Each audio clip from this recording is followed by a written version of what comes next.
What started as a robbery turns into a homicide. A convenience store clerk killed in a confrontation when two men are trying to rob the store. Thank you for joining us today at noon. I'm Tracy Townsend. Police are now searching for those two suspects.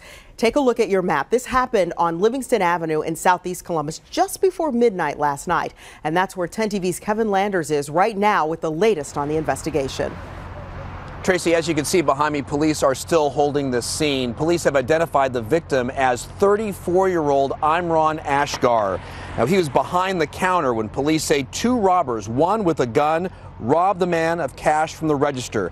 The key piece of information in this case is this snapshot from the store's surveillance video. You can clearly see one of the suspects with a gun in his hand on the left of your screen. He remains at large. Police are also looking for a second gunman. Now, this all happened around 11 o'clock last night at the Convenient Plus Food Mart. The victim's wife spoke to 10 TV about the loss of her husband. He was my best friend. Why would you take my best friend away from me? He was my whole world and now he's gone.